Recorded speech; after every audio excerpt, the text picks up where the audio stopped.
But I found that through Christ, that's where the true freedom and the true liberty is. And every one of us came here with something we can do. And my only hope is just to maximize it. Holy are the peacemakers. I mean, that gives it a whole new perspective. You know, this is the way to progress on the covenant path.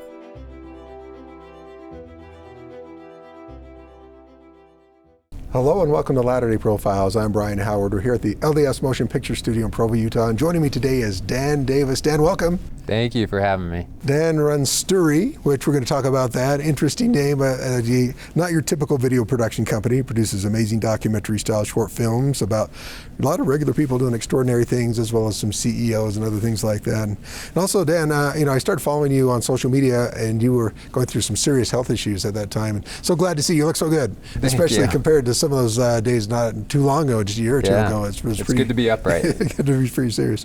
Let's talk about your career background. We'll get to how Stiry came about, but that wasn't your ultimate goal. You had entrepreneur ideas. I think one of your career path, you were owner of a sports mechanics. Tell us about your career path, and then we'll get to Stiry. Yeah, I mean, I grew up with a sports background, and I also grew up in a family where there were some entrepreneurs, but not very many. And so it was a little foreign landscape for me and for my relatives and immediate family. But I always felt like I had this drive that, especially as a teenager, I could make more money doing my own thing than going and working somewhere else. And I loved that opportunity to control that destiny. And that really just sparked a lot of different opportunities over the years to just look for ways, not just money driven, but purpose driven, to potentially make more money or find more purpose doing it and owning my own schedule and just kind of owning my own destiny. And it's always been fun for me and exciting for me, even with the roller coaster drops and the peaks and valleys, but I've always just loved being an entrepreneur. Yeah, well, you were a pretty big age, jumping into some pretty big responsibilities. Tell us about that first one. It was, sports mechanics, I think. Then you got into film, had a rehabilitation facility. None of these really related, well, I guess the film one was to they're what all you're very doing different. now. Yeah, I had a sports background and always wanted to train and coach youth athletes and be able to have an influence on them at a young age. And I had the opportunity to do that when I was right before I was going to get married. I decided to resign from a job that wasn't going very well, and I had a few weeks left until I got married and we needed money. And so I said, I'll just start a company. And it was amazing. I just started it in my hometown and trained a few hundred kids and said I can turn this into a full-blown business. And as I was going into my junior year of college, I decided I'm just going all in on this and went through the process of creating business plans and I would say first starting my first legitimate business. I think all the other ones were passion projects or just something for fun as a teenager, but this was my first endeavor that I really wanted to scale it and grow it into something big. You mentioned you were just about to get married. A supportive spouse, really critical in doing this kind of thing, right? It sounds like your wife has been very supportive of you. Yeah, I lucked out. I don't think many spouses, many partners would stay with someone like me. I joke about that, but in all seriousness, she's been an incredible support, and we've been through some just from a business standpoint, been through some really difficult situations where we've been taken advantage of and things didn't go the right way, or we've lost lots of money overnight with different things. And I've made poor decisions, I've made good decisions, and it's this mix and roller coaster ride that she's been on with me. And though she's not actively, in the business, she's participating by supporting me every single day. And she's never doubted me. She's always told me she trusts me. And like I said, I lucked out. You need that as an entrepreneur. Otherwise, if you don't have that support at home, it is a lonely road. Well, let's talk a little bit about that road, because it sounds like to me, as I've watched your social media and other things, you've always looked for inspiration in what you want to do as far as a career and business, and that also leads to some difficult decisions to leave some things and try something else. What's that roller coaster ride been like for you? Yeah, we are very focused on living with intention and inspiration, and that has led to some really difficult experiences because we felt inspired to take some risks that maybe most people don't take or won't take because they're not pairing those decisions with inspiration. And we've decided that that's how we're going to guide and lead our lives, and that's how we want to raise our children. And so as a result of that, we've taken jumps when it didn't make sense to anybody but us. And we've always triangulated God into the conversation. We've always made sure that that was part of the decision-making process. And we're actually at a point where it's a little bit scary to think about making decisions without God on our side. And I don't know how people do that. I don't know how you buy a house or move your family, or maybe we don't use it to decide what fast food we want to eat, but just about everything else we use that. And it's helped us take these risks and helped us do some things that have brought a lot of joy and pain and tears. But at the end of the day, we feel more whole because we're in alignment with God. And that congruency, you can't get anywhere else, in my opinion. And so we actually had a neighbor that asked us, how do you get up to that high dive and jump every time? And I think once you create that pattern of climbing up the ladder and all the work that it takes to get there, it's easier to jump than go backwards on what we feel God is telling us to do and go back down the ladder. So we just keep kind of going up to the next high dive and jumping off, and hopefully not belly flopping. We've done that a lot of times, but we just get back on and go back up because we feel like it's just a more fulfilling way of living, and it's done right by us and blessed our family. Build more confidence that stepping into the dark, it works, and continue to do it. Yeah, there's not a lot that scares us at this point, to be honest. Yeah. Let's talk about Stiry. First of all, tell about the name Stiry. What's behind that? Yeah, when I resigned as a CEO of a healthcare company in Arizona, I wanted my next move. I wanted to make sure that it was the thing that I felt not just passionate about, but the thing that I was meant to do. And I had a film background with another prior company I had led, and I was trying to figure out, what do we call this company if we're going to go do really inspirational stories and the kind of content that makes a difference versus commercial productions. What do we name something like that? It's very different. It's not traditional. And I've always liked the word stir because I think it describes this idea that when you see something moving or inspirational or emotional that connects with you, it stirs your soul and it stirs your spirit. And so when we were thinking about stories that stir, that's where it came from, is stories that stir, Stiry. And I went out and spent a bunch of money on buying the domain from somebody else that owned it, and created our company, and even our Instagram handle. Some person in like Milwaukee or something had that Instagram handle, and we went and acquired that from that person, and it just felt right because it was a name that people could recognize and remember, and we wanted to use it simultaneously with the word story. And we wanted people to feel like a Stiry story was a specific type of story. And so now people use that synonymously. They say, I heard that Stiry. Even if it's a film we haven't produced or something, it's a story that stirs their soul. And so that's where it came from. Well, that was a big jump off a platform to do that because, right, financially and otherwise, job security, what was that like to say, okay, this is feel inspired, let's do it? Yeah, I'll just say it made no sense to do it at the time. And like I said before, it certainly makes no sense when you don't have the spiritual inspiration to do it. And at that time, we had no health insurance. We had just moved in with my parents after resigning as CEO of this healthcare company in Arizona, like I mentioned before. No health insurance, no place to be or live besides my parents' home, which we were just really blessed that they brought us in as we were in this transitionary period. And no income and a bunch of debt from my first business that didn't work out. And so we were in a really, really scary place. And we had just 2 kids at the time, but it felt like this mountain that we were willing to climb because we got all of that inspiration. And what was amazing, one of the most incredible experiences of my life was feeling inspired to start this company.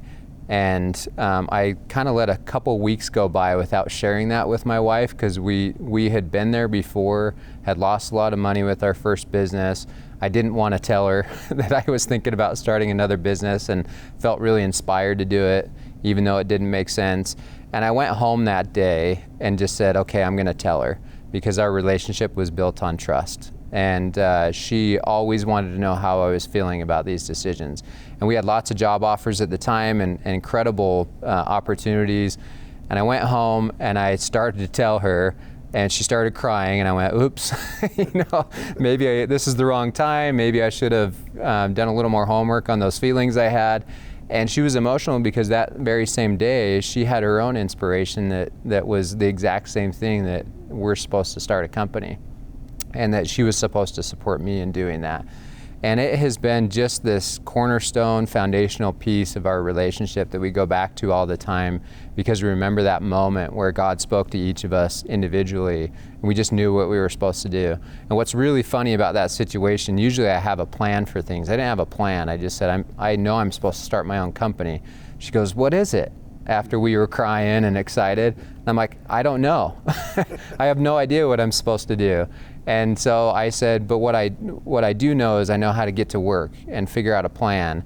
And from there on forward, I just went and sought more and more inspiration, and I felt like the conduit, the flow of inspiration was just coming on a regular basis, and eventually started Stiry. And I knew I was supposed to go back to these things that I learned in film, but use my talent and abilities and things I had learned and grown into as a leader to tell other people's stories. And you told some amazing stories. I know, you've done stuff with Imagine Dragons. People won't recognize that name. Yeah. But some of the other names, if they haven't seen the stories, they won't know. Tell us a little about how you got into it and started to gain some traction, because a lot of word of mouth when people see your stories. Yeah, what's interesting is I never felt like we were supposed to just go tell famous or popular or influential people's stories. And when I say influential people, I think most people think these influencers are famous people, but what I found is influential people were everyday people that were doing just these amazing things, and nobody knew about them. And that was what our very first story was. There was a man named Nathan, and I felt inspired to tell his story. It was an incredible experience because he had told his story to me, and I had shared my story with him. And I realized in that very moment I was supposed to tell his story, and we had no business really at the time. I don't even know if we had our name at that time. And we just went and did it. We took out a few credit cards. It was one of the funnier moments because I went home and my wife's like, that's great, you're gonna do this story, who's funding it? And I was like, we are. We need to take out another credit card. Will you co-sign on this credit card? Because I couldn't get any more credit. And so she co-signed on that, and we used that first credit card and funded that first story. And the amazing thing about it was everything just was really flowing at that time, where the inspiration was flowing, the desire and purpose was there. We had a lot of momentum and motivation, and I was jumping out of bed every morning, even though I was making no money, had no real office or anything like that. But it just felt like the right thing to do, and that's just how it went moving forward. Every time I felt inspired to tell a story, I would act on it, and then a new opportunity would come. And it was nothing like what I learned in business school. I just threw that out the window and just said, okay, this business is nothing like anything I learned in business school. This process is nothing like that. We're just going to go on this pure adrenaline with the inspiration we were getting. And that's honestly what the first 8 to 10 months was just going and funding all these stories. And we had created a good enough inventory of inspirational content that companies and nonprofits and groups were reaching out to us saying, we want you to do what you're doing for these stories, but for us. And that's how we really kickstarted our business. Wow. So a very non-traditional business model. So what is the business model now? I don't know, aside from your social media, I don't see a lot of promotion except for your stories.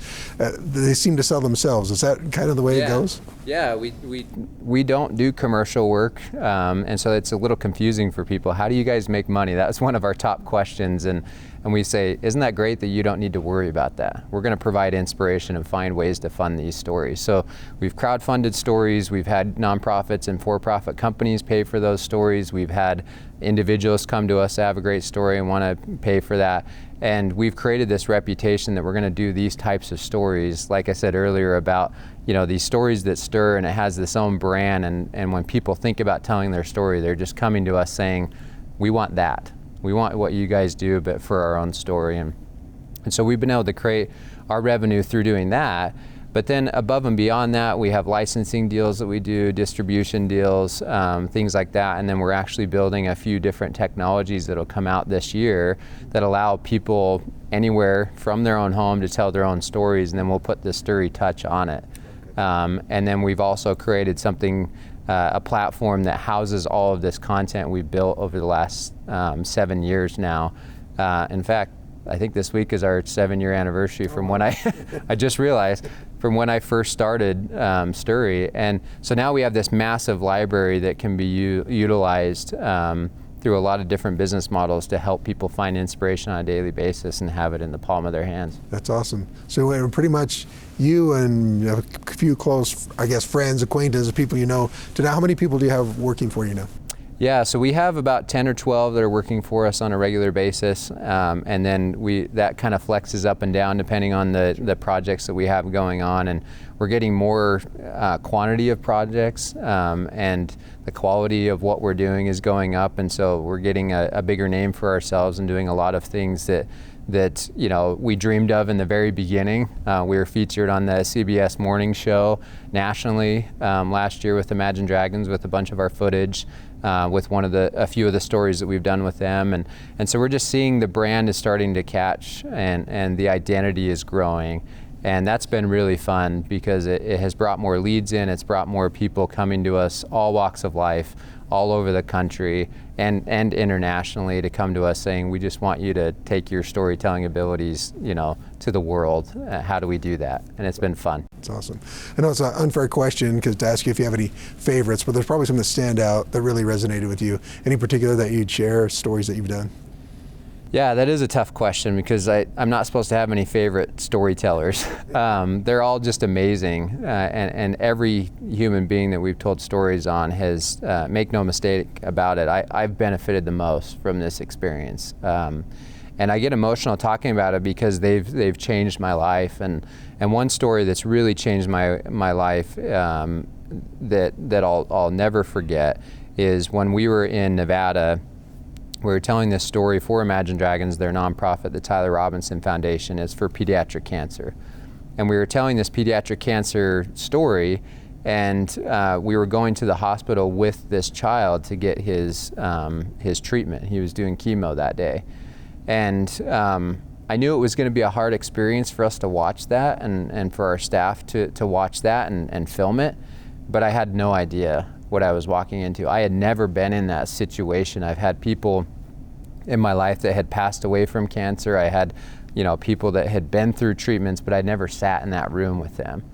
And as a father, watching this child go through this treatment and just sobbing, and then watching all these brave kids walk into that room, it changed my perspective forever. I had to walk out of that room because I was watching kids that were my same kids' age, that looked like my kids, these blonde-haired kids coming in and getting their treatment like it's normal. Like it's normal to have cancer, like it's normal to be in the hospital. And I walked out because the emotions just hit me hard, like this is not normal, but these kids are so brave. And I just remember I was away from my family for a few days on this shoot, and I remember I could not wait to get back with my kids and just hold them and hug them and protect them and tell them how much I love them. And that was just one experience of many. And I would say the second experience that really literally changed my life, because it had to do with my physical health. I was really struggling with my physical health at the time, and they had no idea what was wrong with me. And I was actually filming a documentary on this woman named Kim White that really changed my perspective in a lot of ways and really blessed my life. And she had cancer, and she had passed away during the filming of our documentary with her. And my health started to really decline at that time. And wouldn't you know it, one of the interventional radiologists that I was interviewing for her film, I just kind of casually said, hey, you should try to figure me out, because I had no diagnosis, but because of my health decline, we were really worried. My doctors were worried, my family was, and she actually knew what I had. And if I wouldn't have started Stiry, I never would have been in that room with that doctor that happened to be treating and testing a lot of the patients that have my rare syndromes. And she got me right into a specialist. She got me all the testing I needed. Every single diagnosis she mentioned on that first day, it was like 6 or 7 different syndromes I'd never heard of. I got diagnosed with every single one of them. And I haven't actually met another adult male with my syndromes in the state. And so it was rare enough that I just had never been around anybody that had the same symptoms and things like that. And so I tell people Stiry literally saved my life. If it did nothing else, to me that was a huge blessing for me and my family. And obviously it's done a lot more than that. But those are the 2 stories that I feel like have, like I said, I can't have favorites. There's so many others. 2 very memorable ones. Yeah, for but sure. those ones changed my life forever. Yeah. It says, you say health decline. And by the way, no coincidence, right? It just happened to be 2 people in the right place at the right time. But it was serious. You couldn't figure out what it was. You could hardly walk. Pain was terrible. That was a really trying time, I'm sure, for you. And I felt like I followed it on social media, but you always turned to Heavenly Father. It was never a kind of woe is me kind of thing. Yeah, and I think the reason it was natural for us to do that, and by the way, I did have a lot of negativity and frustration during that time. It was not a perfect process, but the reason I think it was easier, I'll say, to turn to God during that time was just because me and my wife had already done that for a while. We had leaned on each other, but leaned on God to navigate these really complex situations. And so when my health got added into the mix, we just had to lean on him because we had nothing else. And we even had to go all the way to Germany to get some further diagnostic testing and to be able to figure out why I couldn't sit or stand for about 18 months. And I could do it, but then I felt like the clock was ticking and I would either pass out, black out, or get so sick that it would ruin me for another week. And we found out in Germany, because we felt inspired to go there for testing, that I wasn't getting blood to my heart and my head when I would sit up and stand. And first of all, we felt like we weren't crazy, when we finally figured that out, because I literally felt like I was dying when I would sit and stand. And that was because when they showed the testing, the doctor there said, look, when you sit and stand, literally there's no blood going. We could watch it beating, and then it would stop. And we happened to go there with my doctor. He came with us because he wanted to know what was going on. And it was just another example of how we had been led somewhere all the way across the world. And that wouldn't have happened unless we felt inspired all along the way.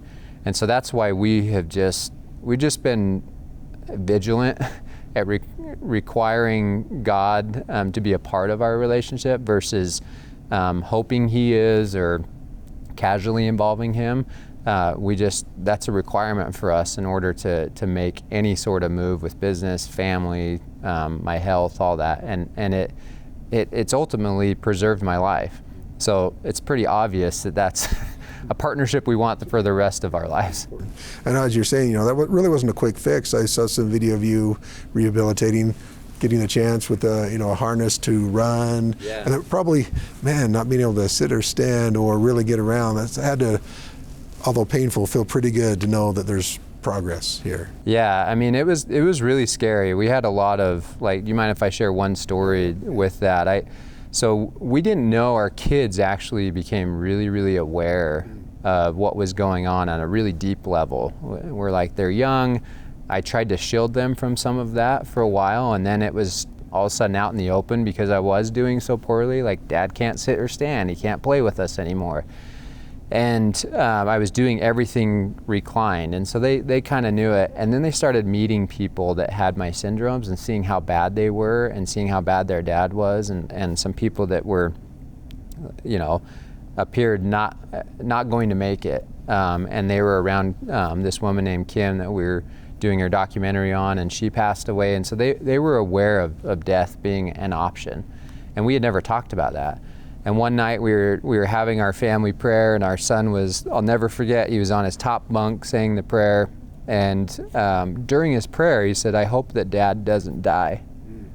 And man, the weight from those words just knocked us over. And this little precious child he was only 6 at the time, had that fear that he was going to bed with every night.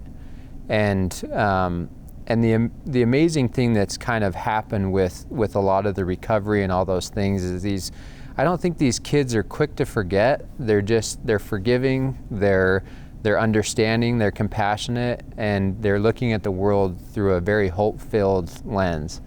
And so as soon as I started to make progress and get on a treadmill in a harness and be able to run again and be able to stand up and play with them and wrestle them, and our kids love football, so just be able to tackle them in the family room and just things like that, our kids started to feel more hope, and they started to, have less fear about their dad not making it.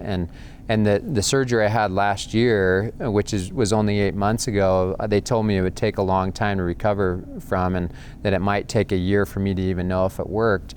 The surgery I had was it's called a kidney auto transplant, and they actually moved my kidney from up here down into close to my pelvis. And it's the same procedure as a kidney transplant, except they save your own kidney. And they rewired the plumbing, essentially, to put it simply, so that my heart gets better blood flow. And just the restoration of that has given me so many aspects of my life back. I'm able to spend more time upright with my family and go on dates with my wife where we're not having dinner in bed, though we still do that because we're just exhausted from having 4 kids. But and I was able to go direct my first film a few months ago, standing up again, and just all of those things coming back just points towards this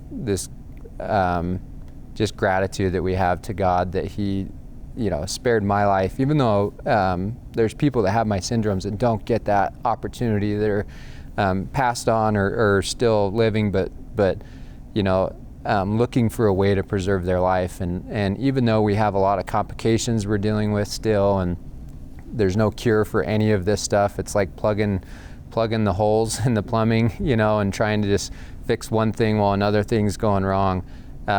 Right now, I'm just going to enjoy this moment, and I think that is what we as spiritual humans, as people that are having this human experience, we need to not take those moments for granted and just say, I'm not going to worry about tomorrow. I'm not going to worry about the past. Today, I'm going to focus on what's beautiful about today, and it's pretty easy to do that when you've been through what we've gone through. Yeah. Dan, I really appreciate you sharing your story. People want to go find it, Stiry, S-T-R-Y, you'll find it, and check out the stories there. Dan, it's been a pleasure, and I wish you all the best. You look great, by the way. Thank you. It's great to have you here. Thank you. Thanks for having me.